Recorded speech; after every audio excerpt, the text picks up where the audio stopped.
Bonjour, nous allons voir dans cette vidéo une sélection de rapports parmi tous les rapports mis à disposition depuis le menu analytique d'Alma.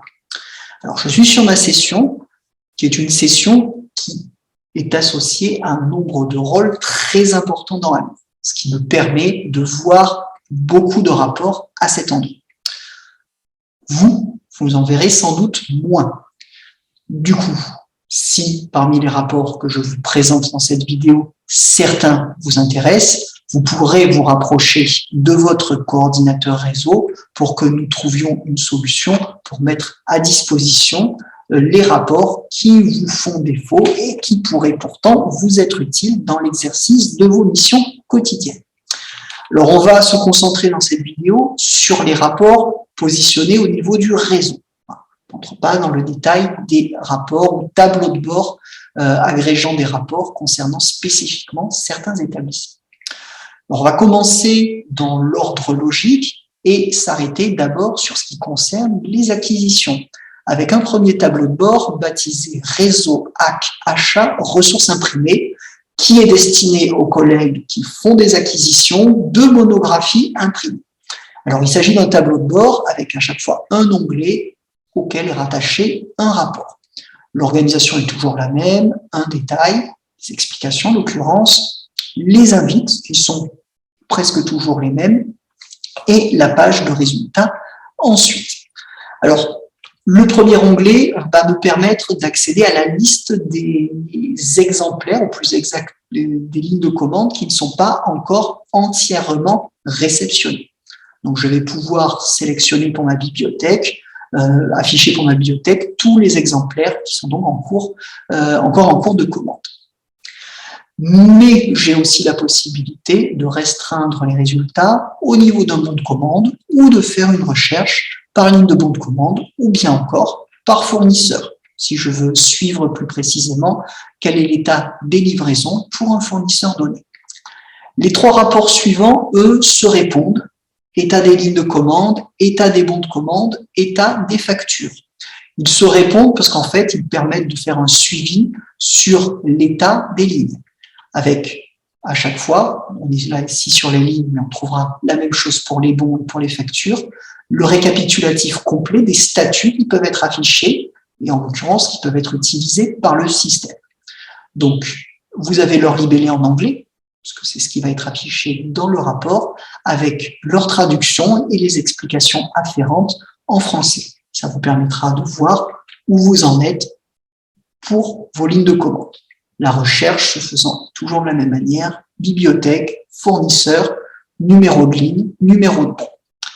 Donc on a ça pour les lignes, on a la même chose pour les bons, et on a encore la même chose pour les factures, avec cette fois, comme vous le voyez, un nombre beaucoup plus restreint de statuts de factures. Le cinquième rapport, c'est un rapport qui est consacré au suivi de la consommation des budgets. Voilà. Ce qui a été dépensé, donc ici facturé, par domaine disciplinaire. Le domaine disciplinaire remontant à partir des codes statistiques de la ligne de bon de commande. Ou alors, sachant que ça peut se regrouper, les dépenses par compte budgétaire. Je dis que ça peut se regrouper puisque les comptes budgétaires ont souvent des tonalités disciplinaires. Donc, ce sont des éléments que vous pouvez suivre au quotidien, ou plus exactement avec le décalage de J-1 que nous vous avons expliqué dans une autre vidéo. Le dernier rapport est pour un usage cette fois plus limité, puisque ce sont des rapports qui vous permettent de suivre également les lignes, mais qui vous permettent de suivre ces lignes-là avec dans la perspective de la clôture de l'année budgétaire. Quelles sont les lignes qui n'ont pas encore été facturées, quelles sont les factures qui n'ont pas encore été payées, etc., etc. Ce sont des éléments préparatoires à la clôture de votre année budgétaire. Donc ça, c'est pour les acquéreurs, mais les acquéreurs ont d'autres rapports encore, et un rapport très simple, mais qui est très utilisé, qui est celui-ci. Réseau, AC, nombre de prêts pour un titre donné. Alors, il est très simple, juste une invite, avec une seule valeur obligatoire, qui est le numéro de la notice interne, le fameux numéro MMS.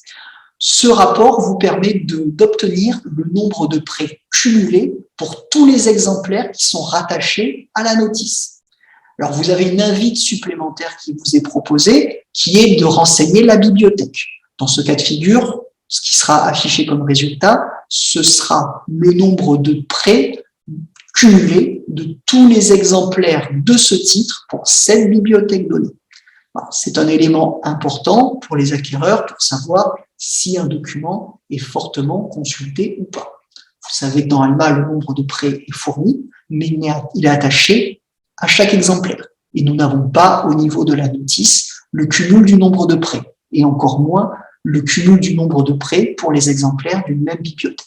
Donc, on a trouvé ce mécanisme-là pour satisfaire les collègues acquéreurs. Donc ça, c'est pour les gens qui font des achats. Pour ceux qui traitent les documents, nous avons d'autres rapports à leur proposer, et en l'occurrence, un tableau de bord qui est utile pour faire du suivi sur les traitements documentaires, qui est intitulé « Réseau 4 tableau de bord traitement documentaire ». Ce tableau de bord agrège un nombre important de rapports. Vous le voyez à la présence de cette icône avec un double chevron qui vous indique que des rapports sont invisibles. C'est un peu l'équivalent du bouton Action, les 3 petits points qu'on trouve dans Alma. Il y a d'autres rapports proposés. Ces rapports-là, pas les détailler tous un par un, mais vous permettent d'identifier des données potentiellement problématiques. Si je prends le premier exemple, c'est un rapport qui liste pour une bibliothèque donnée tous les exemplaires qui sont en traitement depuis plus de 6 mois. Alors, cette notion de plus de 6 mois a été arbitrairement arrêtée. Il nous a semblé que c'est un délai de traitement qui était suffisamment long pour qu'on considère que tout document en traitement depuis plus de 6 mois soit un document qu'on n'a peut-être pas bien traité ou qu'on a oublié de traiter. En l'occurrence, pas bien traité, oublié de traiter, ça veut dire qu'on a laissé ce document dans le département de traitement, puisque ce rapport-là s'adresse aux établissements qui plutôt achètent des documents et gardent dans le département de traitement les documents qu'ils viennent de réceptionner. Eh bien, un document qui est là depuis plus de 6 mois, c'est probablement un document qui a été oublié. On l'a remis en rayon, mais on a oublié de le sortir du département et de le faire passer en rayon depuis le bureau de prêt. Mais on a d'autres rapports proposés. L'un qui est un héritage, celui-ci, exemplaire identifié comme Technical Migration, qui est un rapport qui est hérité en quelque sorte d'Horizon, puisque les exemplaires identifiés comme Technical Migration sont des rapports qui avaient des statuts Horizon qui n'ont pas pu être associés au type de processus Alma. Donc, ils ont reçu ce type de processus générique pour dire qu'il faut en faire quelque chose. Donc, ils sont marqués dans Horizon dans Alma, comme pas en rayon, et ils sont aussi marqués comme indisponibles dans le catalogue public. Donc, la migration d'Horizon vers Alma s'est déroulée en 2018. 4 ans après, on peut estimer que s'il y a encore des exemplaires marqués Technical Migration, ce sont des exemplaires à problème qui peut-être n'existent plus, ou à l'inverse, qui sont en rayon, mais qui n'ont pas encore eu l'occasion d'être prêtés depuis ces 4 années. Donc, en tout cas, ce sont des exemplaires à traiter. Alors, je vais passer, enjamber certains rapports pour aller vers un autre rapport un petit peu ingrat par rapport à ce que nous connaissions à l'époque d'Horizon, c'est les exemplaires de type ajout rapide. Un ajout rapide, c'est ces exemplaires, un exemplaire qu'on a créé depuis le bureau de prêt parce qu'il fallait prêter le document, mais que ce document n'était pas exemplarisé dans le système. Donc, on a créé à la volée la notice et l'exemplaire pour assurer le prêt au lecteur. Bien, ces exemplaires de type ajout rapide, dans l'ancien système Horizon, ils étaient généralement supprimés au moment du retour. Ils étaient supprimés de manière automatique. Cet automatisme a disparu. On peut toujours les supprimer, mais c'est une opération maintenant qui est devenue manuelle. Or, on se rend compte à l'usage que la suppression manuelle, c'est quelque chose qui est oublié par beaucoup de collègues. Donc, les exemplaires continuent à exister et en l'occurrence, ils sont envoyés en transit vers le département de traitement, puisque Alma considère que les notices auxquelles ils sont rattachés sont trop pauvres pour qu'on puisse la laisser en l'état. Il faut donc qu'un catalogueur complète la notice. Alors, c'est pas forcément ce que vous avez à faire, mais vous avez quand même à faire quelque chose. Si vous ne gardez pas les ajouts rapides, il faut les supprimer.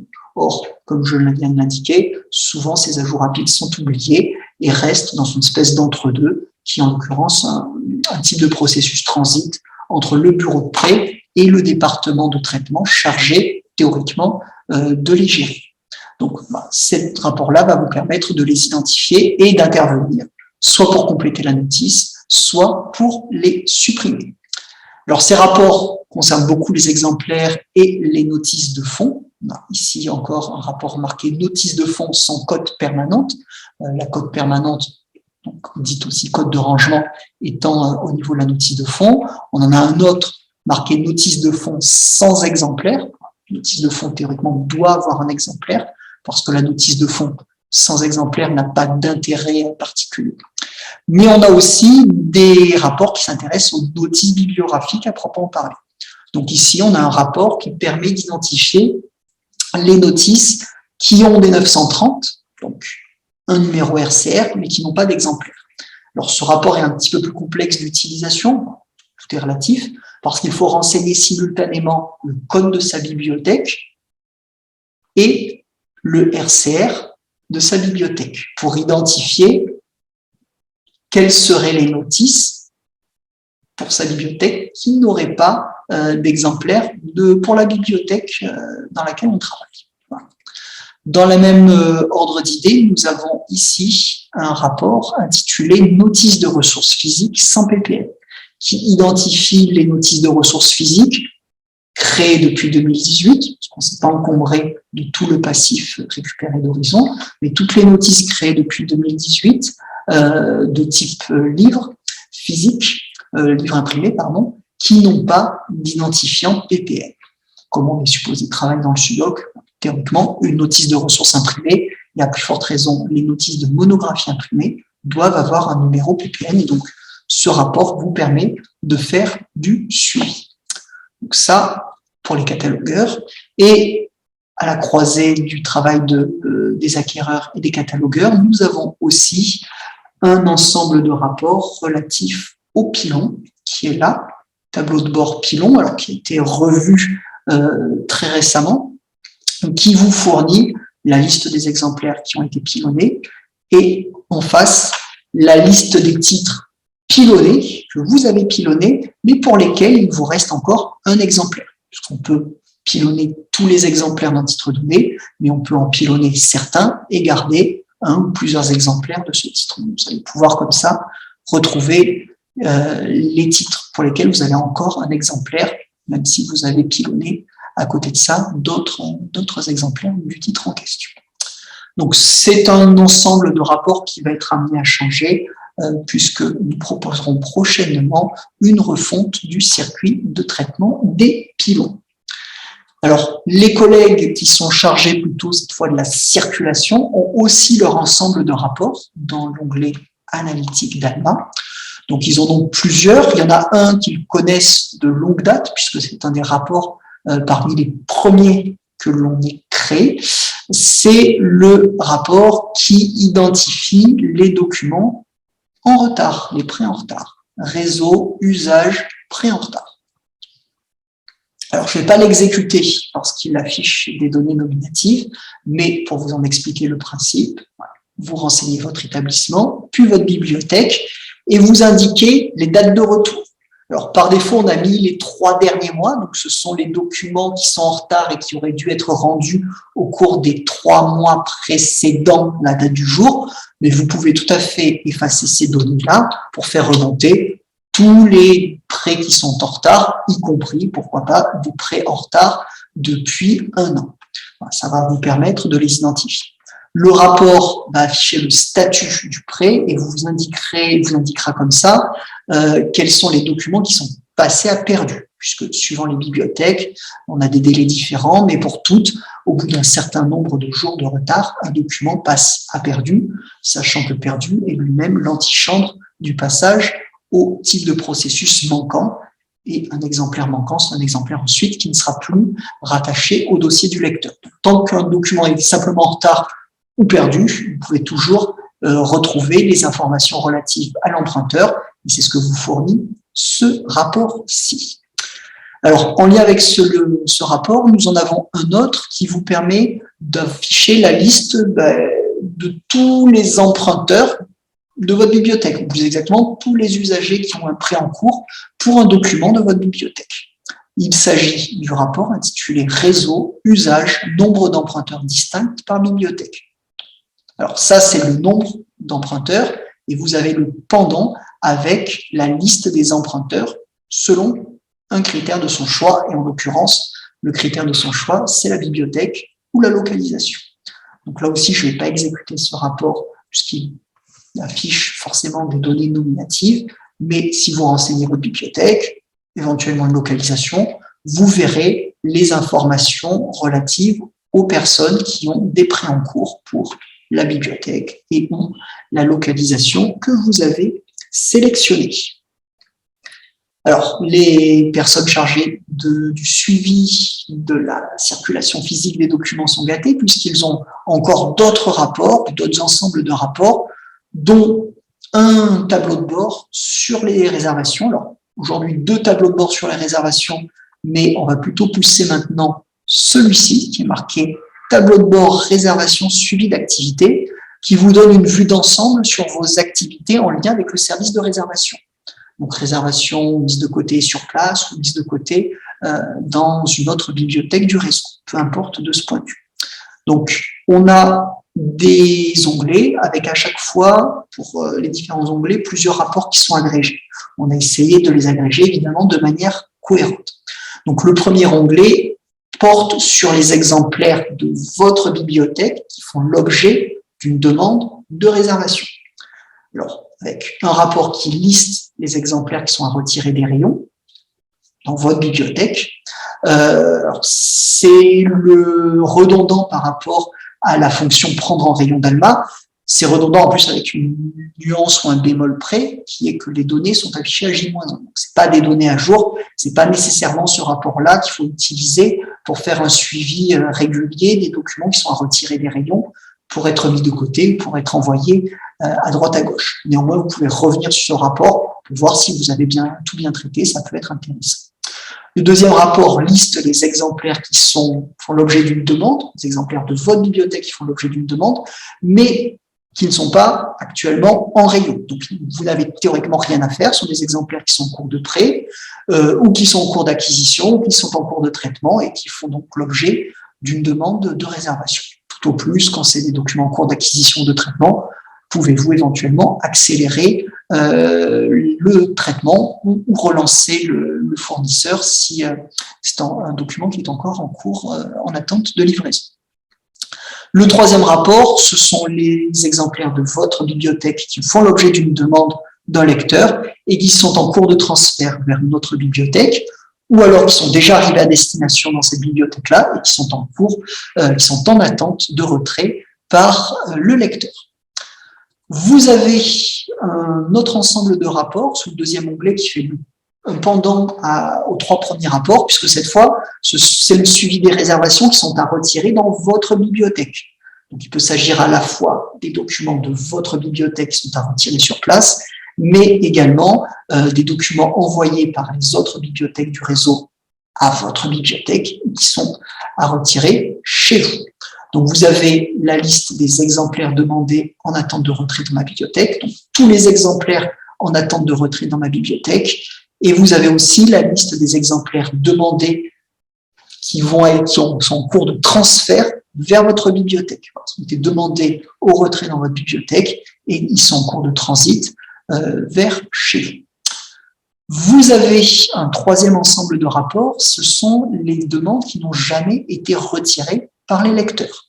Donc, c'est un cas toujours fâcheux, mais régulièrement, malheureusement, des demandes ont été faites par les lecteurs, les documents ont été acheminés dans les lieux de retrait choisis par ceux-ci, et ces lecteurs ont eu l'indélicatesse, en quelque sorte, de ne pas venir retirer leurs documents.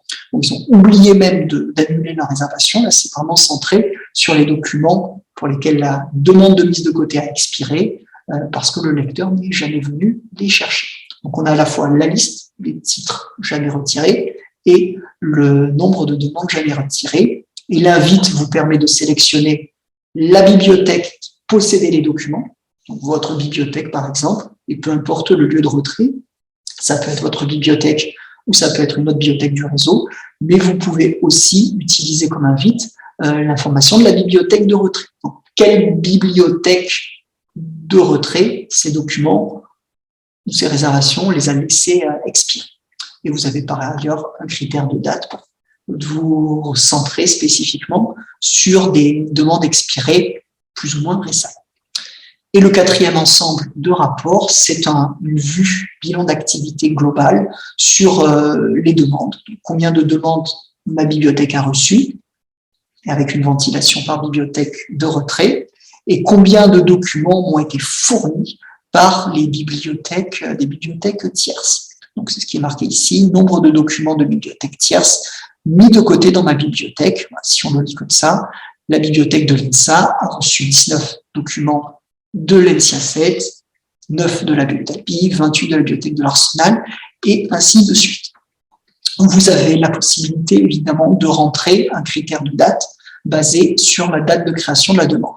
Là, comme on n'a pas mis ce critère-là, c'est depuis l'origine, en quelque sorte, et plus précisément, en fait, depuis la mise en place du service de navette de prêt au printemps, hiver-printemps 2021.